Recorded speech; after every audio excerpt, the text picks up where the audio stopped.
광주의 한 공원에서 20대 여성이 50대로 추정되는 남성으로부터 흉기로 습격을 당해 충격을 주고 있습니다.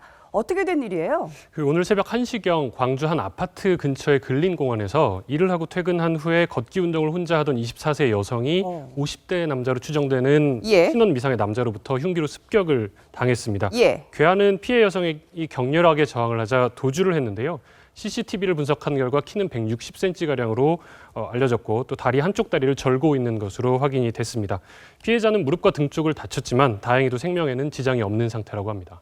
요즘 같은 무더위에 오전 1시면 활동 인구도 많고 이 새벽이 아니라 늦은 밤이라고 봐야 할 시간입니다.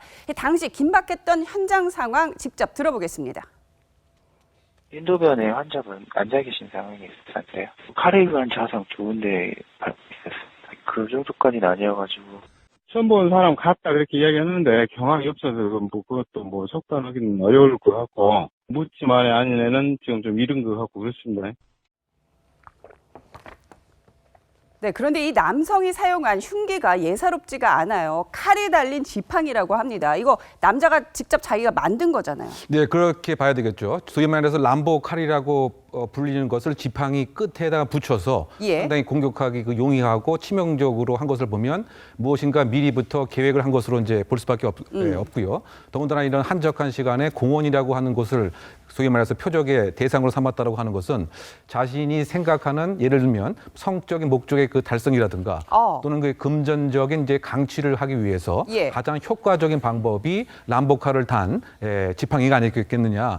그렇다 본다면 이것은 우발적이라기보다는 상당 기간 계획을 했을 가능성이 있고 이 도구를 제작하면서 아마 본인이 무엇인가 왜곡된 성취감 같은 것도 느꼈을 가능성이 좀 크지 않나 이렇게 추정됩니다. 아니 그런 범행 도구를 제작하는데 범행 도구를 제작을 하는데 성취감을 느껴요? 그렇죠. 통상 이제 우리가 생각하는 이상으로 이 범행이라고 하는 이 자체가 이 사람에게는 나름대로 중요한 심리적 과업일 수가 있습니다. 그래서 자신의 그 생체적 특성에 맞는 것으로 또는 그 사용하기 아주 원활하도록 머리와 고민을 해서 만들게 되죠. 그러고 나서는 이제 무엇인가 내가 할 수도 있다라고 하는 성취감을 느끼게 되고 과거 이것은 연쇄살인 사건이긴 하지만 그 살인범 같은 경우는 아예 자기의 그 손목에 딱 맞게끔 여러 가지를 이제 조형을 해서 만들었거든요.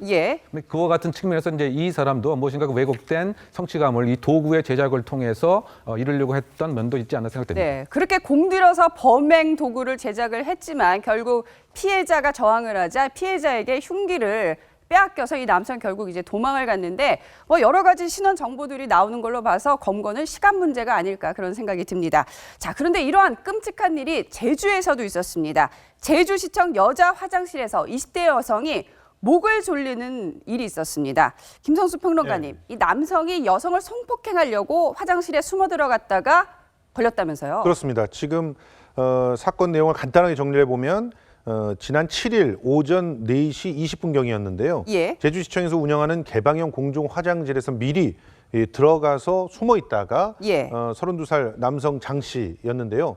20대 초반 여성에게 성폭행을 시도했고요. 완강히 저항하니까 목을 조르다가 마침 이제 바로 옆 남자 화장실에서 이 피해 여성의 소리를 듣고 구하러 온 분들이 있어서 천운이었네요. 그렇죠. 그래서 그 장 씨가 제압이 되고 그리고 이제 그 경찰을 또 다른 분이 이제 불렀던 거죠. 신고를 해서 불러서 이분이 이제 현행범으로 체포가 되게 됐는데 이게 참 좀 얄궂은 것은 이 그 범행의 장소와 또 범행의 방법이 강남역에서 벌어졌던 그 사건과 굉장히 유사합니다.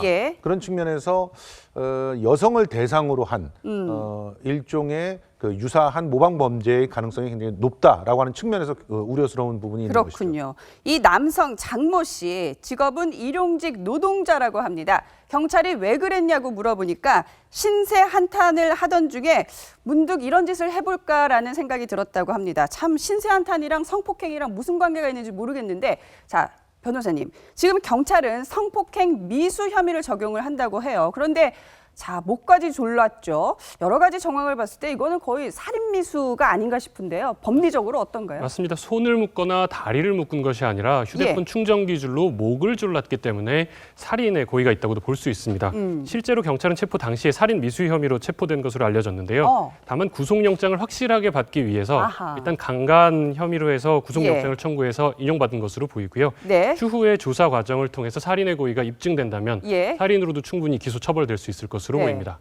아니 공원에 운동하러 갔다가 정말 아무 이유 없이 흉기에 찔리고 이렇게 화장실에 갔다가 봉변을 당하고 강남역 화장실 살인 사건 이후로 별로 뭐 달라진 게 없는 것 같아요. 그래서 여성들은 그냥 조선시대처럼 해 떨어지면 집 밖으로 나가면 안 되는 건가요? 정말 어떻게 해야 되는 건가요? 그러니까 그 부분이 이제 그 치안 당국과 이제 정부가 이제 착안을 해서 개선을 해야 될 점이 아닌가. 그 자유로운 생활을 늘 할 수 있도록 보장을 해줘야 되는데 그것이 정부의 존재 목적이고 치안 당국의 존재 목적이죠.